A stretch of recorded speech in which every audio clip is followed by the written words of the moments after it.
Assalamualaikum warahmatullahi wabarakatuh. Halo, apa kabar rekan-rekan guru PAUD dimanapun Anda berada. Kembali lagi berjumpa bersama kami masih dalam acara peningkatan kompetensi guru PAUD. Dan pada kesempatan kali ini kita akan membahas tentang jujur, sopan, dan juga suka menolong. Ini sifat-sifat yang luar biasa ya, sifat-sifat yang luar biasa baik yang seharusnya kita miliki dan juga anak-anak kita miliki. Dan untuk membahas hal tersebut kita akan bersama-sama dengan narasumber kita. Yang pertama ada Ibu Nur Aini Fardana, dosen psikologi dari UNER. Assalamualaikum Bu. Waalaikumsalam. Iya, saya harus memanggilnya Bu Neni. Bu Neni, Oke, Bu Neni supaya lebih akrab ya Bu ya. Kemudian ada juga Bapak Muhammad Reza, dosen PAUD UNESA. Assalamualaikum Pak Reza. Waalaikumsalam warahmatullahi wabarakatuh. Sehat hari ini? Sangat sehat. Sangat sehat, luar biasa. Alhamdulillah. Alhamdulillah semangatnya. Yang pertama Bu Neni. Nah ini Iya. Bu Neni, apa sih perlunya menganalisis karakter siswa terutama anak-anak usia dini? Betul, anak usia dini merupakan individu yang khas ya, Iya. dan mereka memerlukan perlakuan yang khas juga dari orang-orang sekitar ya, termasuk dari pendidik di lembaga PAUD. Iya. Sehingga ketika kita tahu persis karakter anak, kita juga dapat memperlakukan mereka dengan tepat. Oke, Sesuai iya. tahapannya, tahapan perkembangannya, sesuai kebutuhan, dan juga sesuai sifat-sifat atau karakter khas yang mereka miliki. Oke. Dan ini akan membantu tumbuh kembang mereka secara optimal. Jadi kita lebih melakukan pendekatan begitu ya Bu ya, Iya. untuk mengetahui karakteristik anak tersebut. Baik. Nah karakteristik anak ini kan berbeda-beda Bu. Betul. Nah bagaimana sih cara memupuk itu tadi ya, jujur, kemudian bisa berkata sopan dan suka menolong. Apa yang harus diajarkan pertama kali kepada mereka? Setidaknya pertama kali guru harus tahu persis ya, setiap anak itu memiliki karakter yang dominan, Iya, dan iya. satu anak berbeda dengan anak yang lainnya. Ya. Guru harus tahu persis apa sih yang sering kali muncul dan diperlihatkan oleh anak. Karena ada anak yang ekstrovert ya, jadi anak yang ekspresif, Iya mampu betul, yang ceria begitu ya. mengekspresikan Iya. pikiran, perasaannya secara terbuka. Tapi ada anak yang cenderung introvert gitu ya, mereka cenderung diam tapi memperhatikan apa yang ada di sekitar mereka. Iya. Nah, guru harus tahu persis kelebihan masing-masing anak dengan karakter ini. Oke. Nah, setelah itu untuk mendidik ataupun membangun karakter sopan, jujur, dan suka menolong lewat kalau mereka misalnya ekstrovert, tentunya beda dengan anak yang introvert. Gitu ya.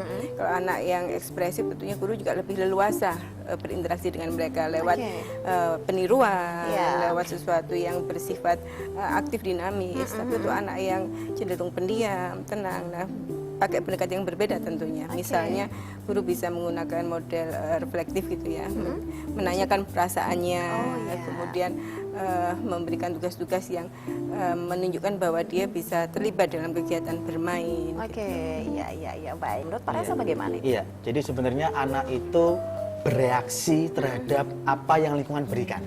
Oke, Iya, iya. jadi yang muncul pada anak ketika memunculkan sifat sopan santunnya, kejujurannya, maupun perilaku suka suka menolong menolong, tadi ya. iya, Itu betul. sebenarnya perilaku itu bisa muncul ketika lingkungan memberikan sebuah stimulasi apa pada si anak ini.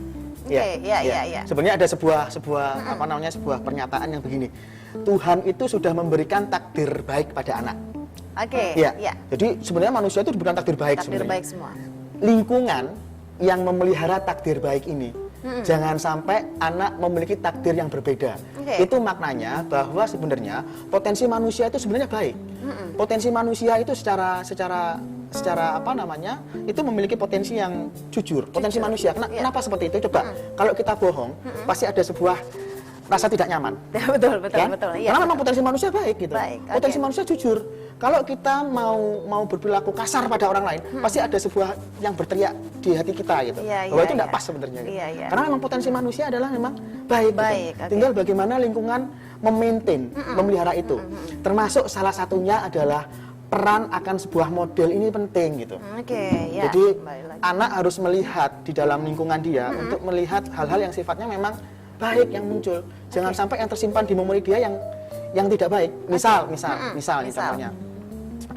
Ketika melihat sebuah tayangan televisi, di sana sebenarnya banyak adegan-adegan yang luar biasa di sana yang membuat mempengaruhi anak itu luar biasa, sehingga perilaku anak juga akan mereaksi akan itu. Dia bisa meniru itu ya. Ini yang harus diperhatikan. Dan itu memang peran orang tua dan juga guru-guru ya yang sangat penting memberikan model seperti itu, karena otomatis akan ditiru oleh anak-anak, apalagi anak usia dini yang peniru yang sangat hebat gitu ya Bu Neni. Bagaimana Bu Neni? Sebenarnya dalam pembentukan perilaku maupun pembentukan karakter ada 3 hal penting. Yang pertama pembiasaan, habituasi. Jadi seringkali dilakukan berulang-ulang, itu akan menjadi suatu ciri khas yang menetap pada diri anak. Dan kedua penguatan. Artinya bagaimana orang tua memberikan respon yang positif ketika anak melakukan hal-hal baik. Misalkan anak bisa bilang terima kasih. Anak mama pinter banget ya, anak bu guru pinter banget ya, bisa bilang terima kasih. Nah, penguatan-penguatan ini seringkali harus diberikan secara spontan langsung. Nah, tapi kadang-kala di lingkungan kita tuh hal-hal baik tuh diabaikan, tapi dianggap begitu biasa, anak begitu ya. Hal baik itu dianggap suatu kewajiban, suatu hal yang biasa, tapi begitu anak melakukan kesalahan dianggap luar biasa. Semangat untuk menghukum ya Bu ya. Untuk menghukum semangat, untuk memuji nggak semangat. Tidak semangat. Iya betul. Setelah anak mendapatkan penguatan, otomatis kan anak terdorong, termotivasi untuk mempertahankan perilaku ini. Nah, yang ketiga paling penting adalah modeling atau peniruan. Karakter itu dibentuk oleh proses peniruan. Nah, peniruan ini dari hal yang didengar, dilihat dan dirasakan oleh anak dari lingkungan sekitarnya. Bukan hanya guru, orang tua, tapi juga apapun, tayangan TV, dari media cetak, dari gadget gitu ya. Nah, itu juga harus diperhatikan oleh orang tua. Itu juga menjadi sumber pembentukan karakter anak. Kalau saya mengatakan begini, kebiasaan orang tua yang sering salah itu ya adalah tadi sebenarnya yang poin yang kedua, penguatan dia. Jadi orang tua itu sering kalau anak berbuat salah semangat menghukum. Tapi kalau kamu bandel, kamu harus masuk kamar gitu kan, kamu harus diam di sini, semangat untuk menghukum. Tapi ketika muncul perilaku yang positif pada anak, kita itu susah untuk memberikan pujian gitu. Berarti harus kita sebaliknya harusnya. Artinya bahwa tadi sudah dikatakan oleh Bu Neni bahwa sebuah reward itu harus kita berikan secara spontan, secara ikhlas, secara tulus, dan caranya itu harus pas gitu. Ketika anak melakukan sesuatu, langsung aja kita ngomong terima kasih gitu ya. Ini yang jarang muncul. Ketika anak sholat, wah hebat, anak mama sekarang sudah bisa sholat, luar biasa. Ya, harusnya ini yang sering kita munculkan. Tapi yang sering terjadi, orang tua itu seperti polisi.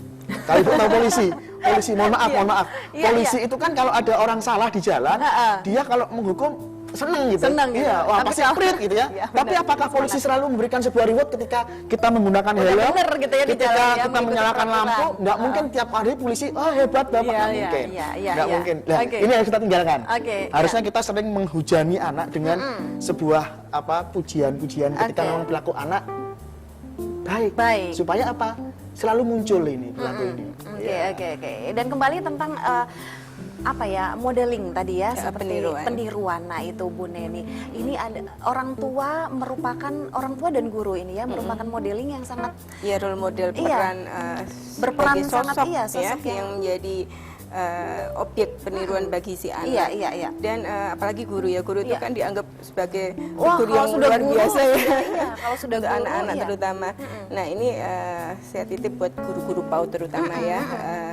Sebelum berkeinginan membentuk karakter anak, bentuklah karakter diri sendiri dulu. Karena itu menular ya, emosi ataupun karakter itu menular. Kalau gurunya udah suka marah-marah, mentak-mentak, gurunya cuek ya, gurunya juga nggak respon terhadap anak didik, tentunya anak-anak juga akan melakukan hal yang sama. Hal yang sangat sepele mungkin ketika guru itu mendapatkan gambar dari muridnya gitu ya, bu guru ini bagus. Oh iya taruh situ aja. Padahal anak itu ingin sekali bu guru melihat, gambarmu hanya dengan respon seperti itu tuh membuat anak senang. Tapi kadang-kadang dianggap hal yang biasa gitu ya. Nah, iya baik, semakin menarik perbincangan kita nanti. Dan rekan-rekan guru PAUD dimanapun Anda berada, nanti kita akan lanjutkan ya ngobrol dengan Pak Reza dan juga Bu Neni. Anda jangan kemana-mana, kami akan kembali.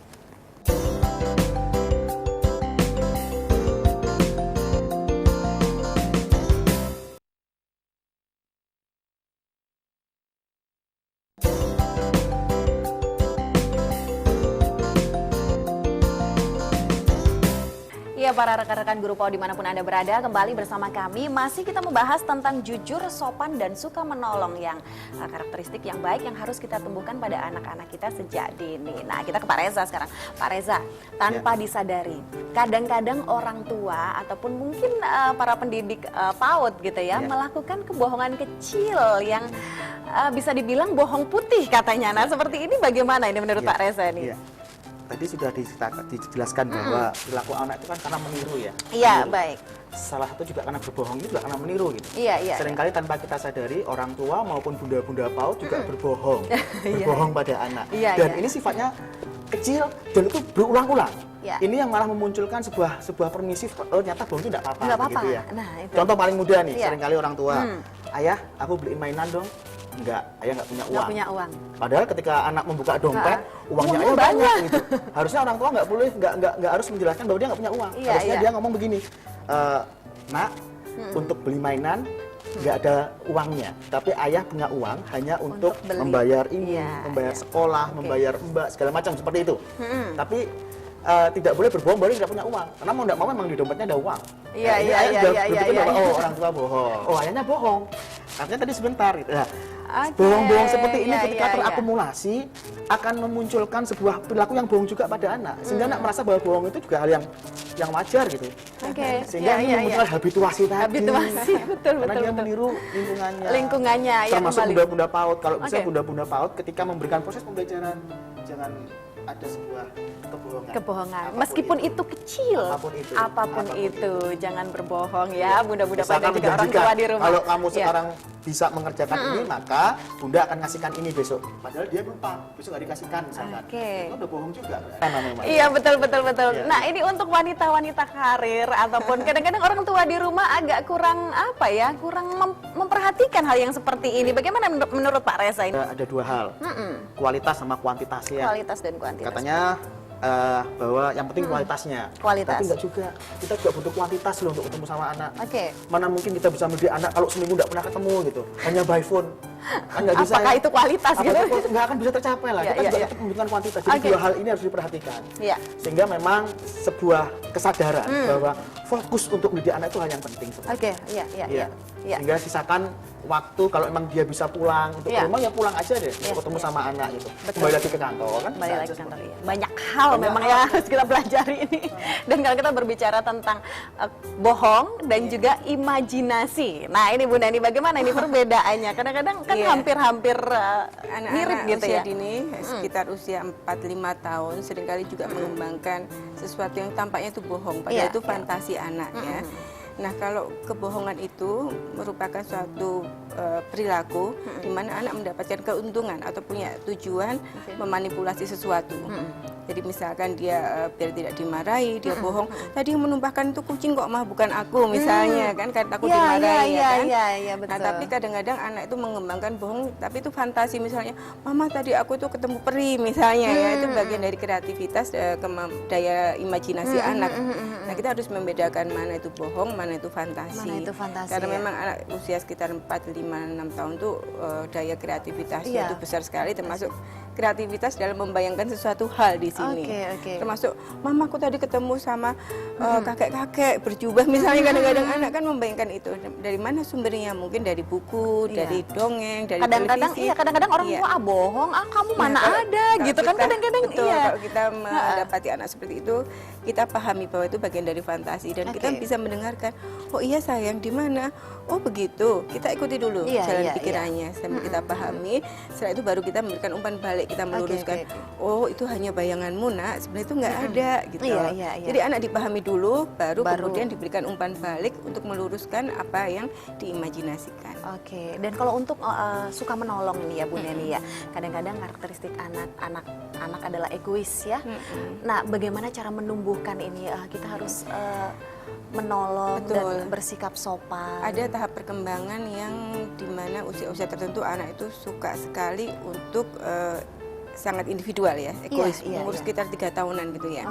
Anak itu suka untuk berinteraksi dengan teman dan merasa dirinya paling benar. Muncul namanya teman dengan hal. Kalau sehatnya Tuhan mungkin pas kan cerita dongeng kita kepada anak kita tentunya dongeng yang positif, Baik. yang bisa membangun karakter. Iya, iya, Itu iya. sebenarnya sebuah cara yang kelihatannya orang sudah mulai melupakan gitu. Iya, Karena kita iya, sebenarnya punya cerita-cerita yang luar biasa Betul, di, betul. di budaya kita Di budaya. ya, yang bisa mentransfer akan sebuah karakter yang kita bangun pada anak kita gitu. Tapi itu luntur. Mulai luntur.